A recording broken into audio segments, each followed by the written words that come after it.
When my ex-wife called to tell me she was marrying a millionaire and that our kids would finally have a real father, I thought that was rock bottom. But 24 hours later, I discovered my own family had stolen $100 million from me, and they'd been hiding it for 20 years. My name is Daniel Harwick. I'm 42 years old, and until last week, I was just another construction foreman in Queens, breaking my back laying foundations for buildings I'd never afford to live in. You probably passed me on the street 100 times without looking twice. Work boots covered in concrete dust, pickup truck with a cracked windshield, coffee from a bodega because Starbucks was for people with better jobs. That was me. The invisible man who built your city. My ex-wife Veronica used to be a dental hygienist with a smile that could stop traffic. Now she's engaged to Preston Blackwood, who owns half of Manhattan's commercial real estate. My kids, Meredith and Trevor, 14 and 11, think their future stepfather hung the moon because he lets them ride in his helicopter and bought them phones that cost more than my monthly rent. But here's what nobody knew, including me. My grandfather, Theodore Harwick, who everyone called Teddy, didn't just leave me his pocket watch and a box of old photographs when he died 20 years ago. He left me his entire manufacturing empire, a fortune worth $100 million, and ownership of Harwick Industries. My parents, Eleanor and Gordon Harwick, along with my uncle Raymond, hid it from me. They forged documents, lied to lawyers, and even declared me legally dead to keep me from claiming what was mine. The really sick part? While I was working double shifts to make child support payments, sleeping in my truck between jobs, and watching my marriage fall apart because I couldn't provide the life Veronica wanted, my father was living off money he embezzled from my inheritance. $3 million over 20 years, funding his golf club memberships and cruise vacations while I ate ramen noodles for dinner. And Preston Blackwood, the man who swooped in to marry my ex-wife and play daddy to my children. He knew exactly who I was. His father had been trying to take over Harwick Industries for decades. When he couldn't buy it, Preston decided to marry into it by getting to my children, the only other living heirs to my grandfather's fortune. This is the story of how I went from being a nobody to reclaiming everything that was stolen from me. It's about learning that the people who should protect you can betray you worse than any enemy. And it's about discovering that sometimes, just sometimes, justice shows up 20 years late, wearing work boots and carrying a briefcase with your name on it. Friday evenings were sacred in my world. 6:30 sharp, I'd clear the blueprints off my kitchen table, prop my laptop against a stack of construction manuals, and wait for my kids to call. My apartment in Queens wasn't much to look at. 2 bedrooms, windows that faced a brick wall, radiator that clanged like a ghost was trapped inside. But for those 30 minutes every week, it became the center of my universe. I was stirring instant coffee when the video call came through 5 minutes early. That should have been my first warning. Veronica was never early for anything during our 12 years of marriage. "Hey, Dad." Meredith's face filled the screen, her blonde hair pulled back in the same ponytail style I used to do for her before school. "Guess what? We have something huge to tell you." Trevor squeezed into frame, practically bouncing. "Mom said we could tell you first." My chest tightened with that familiar mix of love and longing. "What's going on, buddy? Did you make the travel team?" "Better," Trevor said. Then Veronica's manicured hand pulled him back. She positioned herself center screen, and that's when I saw it. The diamond on her finger was the size of a marble, catching the light from what looked like a crystal chandelier behind her, not the apartment I'd been sending checks to help maintain. "Daniel, we need to talk about the custody arrangement." Her voice had that rehearsed quality, like she'd practiced this speech in the mirror. "Preston and I are getting married next month, and the kids will be moving into his penthouse on the Upper East Side." The coffee mug stopped halfway to my lips. "Wait, what? Who's Preston?" "Preston Blackwood. We've been dating for 8 months." She said it casually, like I should have known, Like I hadn't spent 8 months hearing nothing about this man who was suddenly going to be living with my children. He's been wonderful with Meredith and Trevor. Haven't you, sweetheart? A deep voice came from off-screen. Let's show him the place, darling. The camera swung around, and my cramped kitchen suddenly felt smaller. They were standing in a living room that belonged in a magazine. Floor-to-ceiling windows overlooked Central Park. The furniture was all white leather and chrome, the kind you'd be afraid to sit on. "Dad, you should see this place."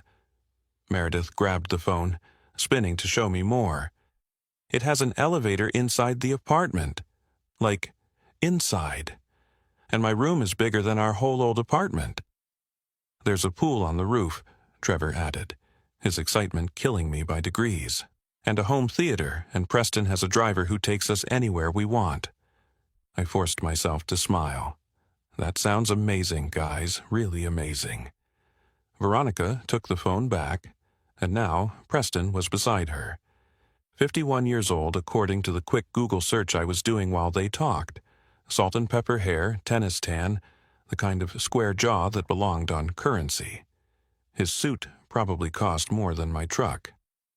"Daniel," he said, extending his hand toward the camera like we could somehow shake on this.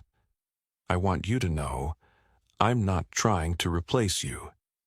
The children are lucky to have such a dedicated father. Dedicated.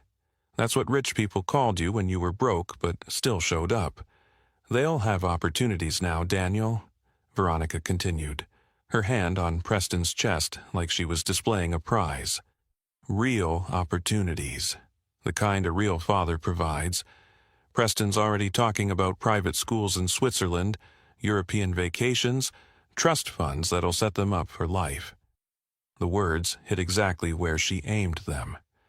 "I am their real father, Veronica."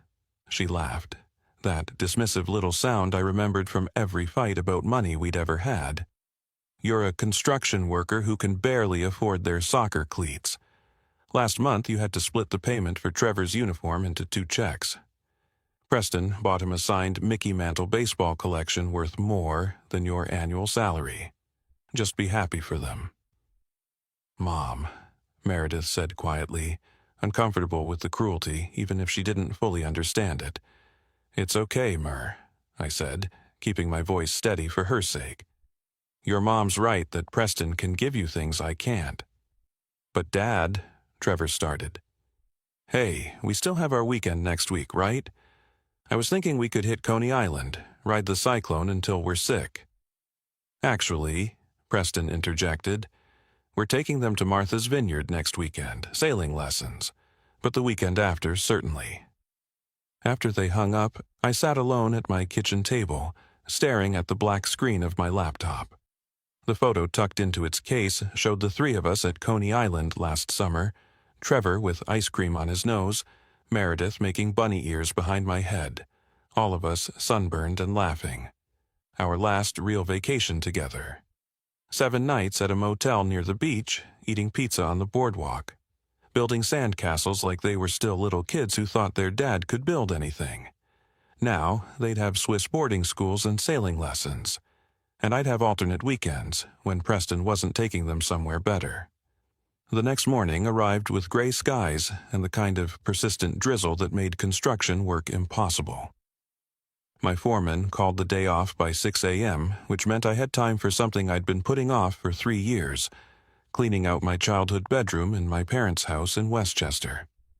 The drive up took 40 minutes, each mile taking me further from the city's concrete and closer to the tree-lined streets where I'd grown up. The colonial house looked exactly the same. White siding, black shutters, my mother's garden gnome standing guard by the walkway. Some things never changed, even when everything else in your life fell apart. My father Gordon answered the door in his Saturday uniform, khakis and a polo shirt from the country club he couldn't really afford anymore since retirement. Finally, getting around to this, his greeting was classic Gordon Harwick. No hello, just immediate criticism. "Your mother's been asking for years. Good to see you too, Dad." Eleanor appeared from the kitchen, wiping her hands on her apron. She'd aged more gently than my father, her gray hair still styled weekly at the same salon she'd gone to for 30 years. "Daniel, I wasn't expecting you today. Have you eaten? I can make eggs." "I'm fine, Mom. Just want to get the room cleared out so you can have your craft space." She exchanged a quick glance with Gordon that I almost missed. "There's no rush, sweetheart." Really. But I was already heading up the narrow staircase, each step creaking in the exact same spots I remembered from sneaking in past curfew in high school. My old bedroom was a time capsule. Trophies from Little League, a Nirvana poster, textbooks from the college I'd dropped out of when Veronica got pregnant. I started with the closet, pulling out boxes that hadn't been touched in decades. Report cards showing straight A's until senior year of college, when Grandfather Teddy died suddenly of a heart attack and everything went sideways. Photos of him teaching me to fish at his cabin upstate, his patient hands showing me how to tie the hook. "Daniel?" my mother called from the bottom of the stairs. "I need to tell you something about the Blackwood family. Preston's father and your grandfather had business dealings years ago." I walked to the top of the stairs. "What kind of dealings?" "Nothing good came of it. Just stay away from that man. Your grandfather never trusted the Blackwoods." "Bit late for that, Mom. He's marrying Veronica next month." Her face went pale. "What? No, Daniel, you don't understand. The Blackwoods tried to destroy your grandfather's business. They're dangerous people." Before I could ask more, she hurried back to the kitchen. I returned to the bedroom and started moving the heavy oak dresser that had been mine since childhood. The thing weighed a ton, and as I struggled to shift it, the baseboard behind it came loose. There was a hidden panel in the wall. My heart started racing for reasons I couldn't explain. I pulled the panel free and found a space between the studs, clearly carved out intentionally. Inside sat a leather briefcase, butter soft despite its age, with gold lettering engraved on the front. Daniel Theodore Harwick. My full name, the one Grandfather Teddy had insisted on, making me his namesake over my father's objections. "Daniel?" My mother's voice was sharp from the doorway. "Where did you find that?" I turned, holding the briefcase. She looked like she'd seen a ghost. "Mom, what is this?" "Put it back, Daniel. It's nothing. Just old papers from your grandfather." But her hands were shaking, and she was backing away from me like I was holding a bomb. Gordon's heavy footsteps pounded up the stairs. "Eleanor, what's wrong?" He saw the briefcase and his face went from concerned to furious in an instant. "Where the hell did that come from?" "It was hidden behind the dresser, behind a panel someone carved into the wall." Gordon lunged for it, but I pulled back. "Give that to me right now." "No, it has my name on it. I'm your father. You'll do as I say." "I'm 42 years old, Dad. Those days are long gone." Eleanor was crying now, real tears streaming down her face. "Gordon, we should tell him. It's been 20 years. "Tell me what?" Gordon pulled out his phone. "Raymond, you need to get here, now. He found it." My Uncle Raymond lived 10 minutes away, but he made it in 5. He burst through the door like the house was on fire, his lawyer's suit wrinkled, his face flushed. "Daniel, some things are better left buried," he said, trying to sound calm and authoritative. "Your grandfather wasn't the man you thought he was." "Then let me find out for myself." I examined the lock, a 5-digit combination. "What's the code?" "We don't know," Gordon said too quickly. I tried my birth date. Nothing. Grandfather Teddy's birth date, nothing. Then a memory surfaced, the day he taught me to ride a bike, tears in his eyes as he let go of the seat.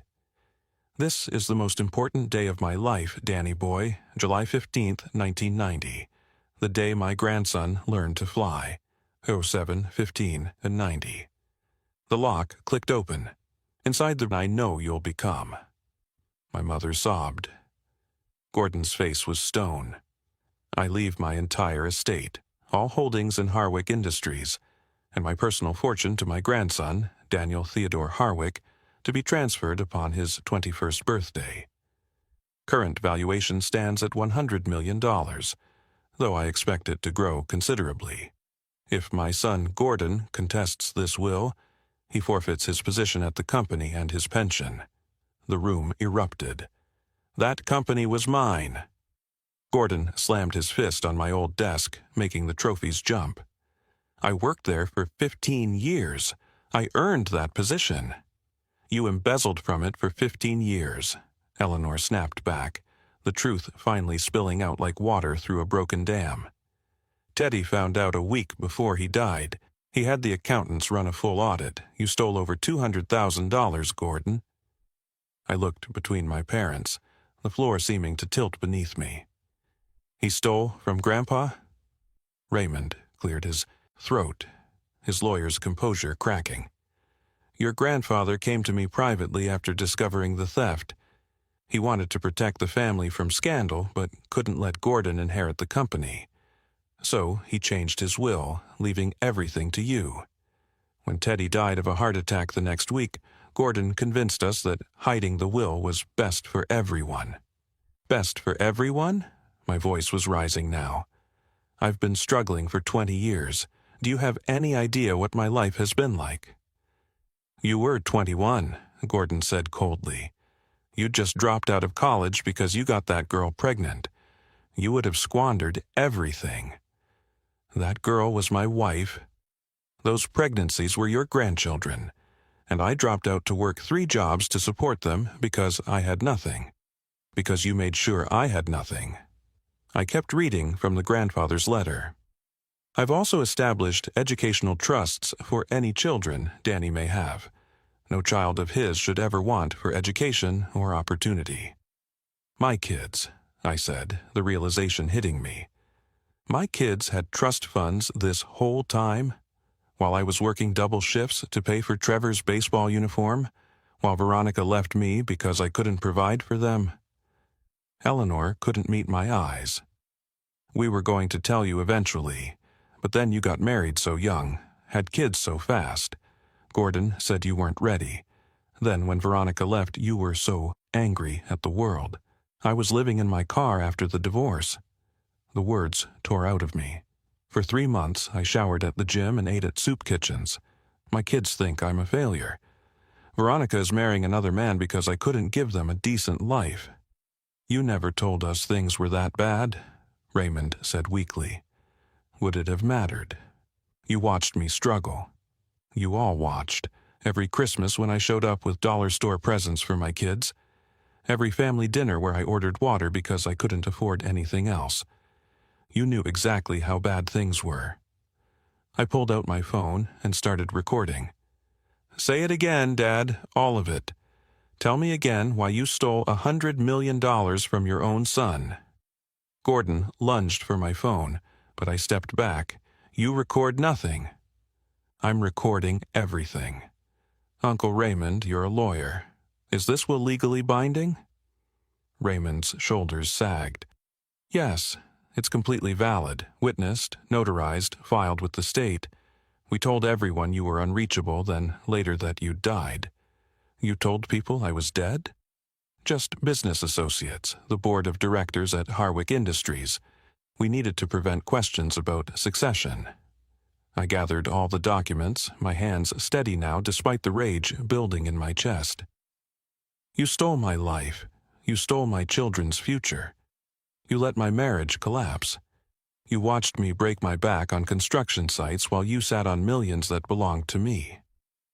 Where are you going? Eleanor asked as I headed for the Dagur. To take back what's mine. And if any of you try to stop me, I'll make sure everyone knows exactly what you did.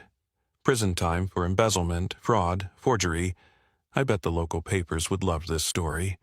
Respected bank manager Gordon Harwick. Beloved teacher Eleanor Harwick. Successful lawyer Raymond Harwick. All common thieves. Gordon's face went purple.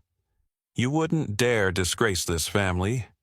You disgraced this family 20 years ago. I'm just going to make sure you finally pay for it. Monday morning, I called Harwick Industries from my truck parked outside their Manhattan headquarters. The building stretched 40 stories into the sky, glass and steel with my grandfather's name still etched in marble above the entrance. I'd driven past it 100 times doing construction jobs nearby, never knowing it should have been mine. Harwick Industries, how may I direct your call? I need to speak with Wallace Sterling, the CEO. Tell him Daniel Theodore Harwick is calling about his inheritance. The silence lasted 5 seconds. Please hold. Within 30 seconds, a different voice came on. Mr. Harwick, this is Wallace Sterling. My God. Teddy told me you'd eventually find out. I've been waiting 20 years for this call. You knew about me? Your grandfather was my mentor. Before he died, he told me his grandson would one day come to claim what was his. He said you'd been kept from it, but that truth always surfaces. Where have you been? Your family told us you died in a car accident in 2005. They told you I was dead? Your Uncle Raymond provided a death certificate. We've been in litigation with various parties trying to claim the estate ever since. The Blackwood family in particular has been relentless. My blood went cold. Preston Blackwood? His father, initially. Marcus Blackwood tried to hostile take over us 3 times, insisting the Harwick heir was dead and the company should be dissolved and sold. When that failed, his son Preston took a different approach, started investigating any possible living heirs. He found out about your children 18 months ago. The pieces clicked into place like a punch to the gut. He knew who I was. He targeted Veronica specifically. The Blackwoods have been circling Harwick Industries like vultures. If Preston married your ex-wife and adopted your children, they'd have a claim as Teddy's great-grandchildren. With you supposedly dead, they'd be the only living heirs. I need to see you immediately. I'll clear my schedule, and Mr. Harwick, bring every document you have. We'll need our legal team to verify everything, but if you're really Teddy's grandson, you're about to become CEO of a company now worth approximately $400 million. 3 hours later, I sat in a boardroom that could have held my entire apartment, surrounded by lawyers who kept calling me Mr. Harwick with reverence. Wallace Sterling, a distinguished man in his 70s, had tears in his eyes as he shook my hand. You look just like him. Same eyes, same stubborn jaw. Teddy would be so proud. The forensic accountant they brought in was brilliant and ruthless. Within 2 hours, she'd traced Gordon's embezzlement over 20 years. $3 million. Systematically transferred through shell accounts in the Cayman Islands. Your father's been living off your inheritance while maintaining the fiction of a modest retirement. Can we prove it? Every penny. He was sloppy, probably thought no one would ever look. That afternoon, I returned to my parents' house with a full legal team. Gordon answered the door and tried to slam it shut, but one of the lawyers put his foot in the way. Gordon Harwick, you're being sued for embezzlement, fraud, and conspiracy to commit inheritance theft. You can cooperate, or we can involve federal prosecutors. My mother collapsed on the sofa. Raymond showed up within minutes, his face ashen as he read through the lawsuit. This is criminal prosecution territory, he said quietly. We could all go to prison. Then let's make a deal, I said. Sign over everything you stole, every penny with interest, and I'll consider not pressing criminal charges. You have 1 hour to decide. While they panicked and argued, I drove to Preston Blackwood's penthouse. The doorman tried to stop me, but I showed him my new business card. Daniel T. Harwick, CEO, Harwick Industries. Mr. Blackwood is expecting me, I lied. The elevator to the penthouse played classical music. When the doors opened, Veronica stood there in designer loungewear, a glass of wine in her hand. Daniel, what are you doing here? You can't just show up. Preston has security. Call him. Tell him the CEO of Harwick Industries wants to discuss his father's illegal takeover attempts. She laughed. Very funny. Did you day drink at a construction site? Preston appeared from his study, his face shifting from annoyance to shock as he saw me. You're supposed to be dead. Disappointed. Your plan failed, Preston. 20 years of your family trying to steal my grandfather's company, and it all ends today. What plan? Veronica looked between us, confused. Tell her, Preston. Tell her how you researched me 18 months ago. How you knew exactly who I was when you accidentally met her at that charity gala. How marrying her and adopting my children was your backup plan to claim Harwick Industries. Preston's composed mask finally cracked. You can't prove anything.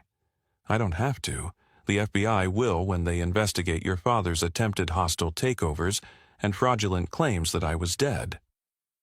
Did you file false documents too, Preston? That's federal crime territory. Meredith and Trevor ran into the room, stopping short when they saw me. Dad, what are you doing here? Just handling some business, kids. Turns out your dad's not quite the failure everyone thought he was. 6 months later, I stood in the boardroom of Harwick Industries, looking out at the Manhattan skyline from the 40th floor. The same buildings I'd helped construct from the ground up now spread before me like a map of my old life. My kids were with me. Meredith organizing my desk with the same meticulous care she applied to her homework. Trevor spinning in the conference room chairs until he was dizzy. Dad, this view is insane, Trevor said, pressing his face against the window. You can see all the way to Brooklyn. I can see the construction site where I used to work, I told him, pointing to a half-finished tower in Queens. Laid the foundation myself last year. The transformation had been swift but brutal. Gordon and Eleanor now lived in a one-bedroom apartment in Florida, their assets frozen pending the criminal investigation. Gordon would serve 5 years in federal prison for embezzlement and fraud starting next month. Eleanor sent letters I didn't open, each envelope marked with the same Florida Retirement Community return address. Raymond lost his law license immediately. The Bar Association doesn't look kindly on lawyers who forge death certificates and steal inheritances. Last I heard, he was working as a paralegal in Buffalo, making $30,000 a year and living in a studio apartment above a Chinese restaurant. Veronica's wedding to Preston never happened.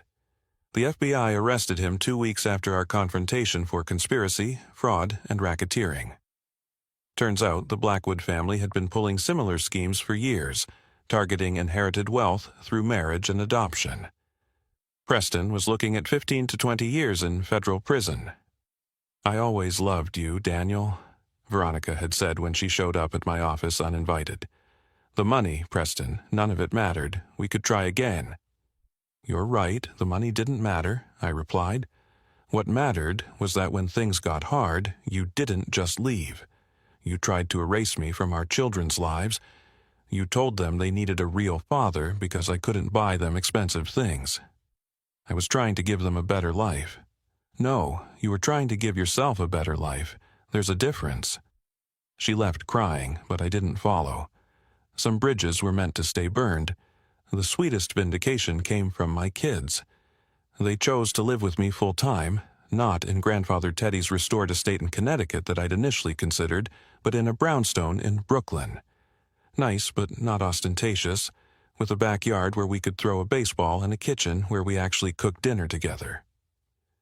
Dad, Meredith said one evening while helping me make spaghetti, Mom was wrong about needing a different father.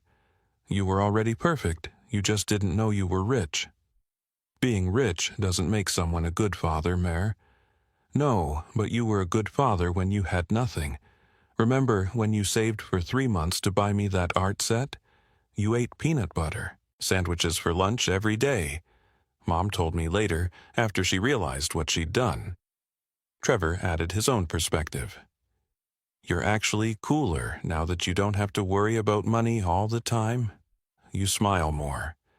But you were already the coolest when you taught me to throw a curveball in that tiny park near your old apartment. I'd established trust funds for both kids, but with conditions my grandfather would have appreciated. They couldn't access the money until they'd worked for 5 years in any job of their choosing. Real wealth, I told them, is understanding the value of work before you understand the value of money. Wallace Sterling became my mentor, just as my grandfather had been his. He taught me the business, but more importantly, he shared stories about Teddy I'd never heard. Your grandfather talked about you constantly, he said. He'd be heartbroken about what your parents did, but proud of the man you became despite it. Every month, I visit Grandfather Teddy's grave with my children. Fresh flowers are always there when we arrive, and the groundskeeper told me why. Mr. Sterling comes every week, says he promised someone named Teddy he'd keep watching over something precious. On our last visit, Meredith asked the question I'd been waiting for. "Dad, are you going to forgive Grandma Eleanor and Grandpa Gordon?" I thought about it while arranging the flowers we'd brought. Forgiveness isn't forgetting, Mer, but Grandpa Teddy would probably want me to try, maybe someday. "What about us?" Trevor asked. "Would you forgive us if we did something really bad?" "There's nothing you could do that would stop me from loving you. Nothing. Even if you hurt me, even if you disappointed me, you'd still be my kids. That never changes."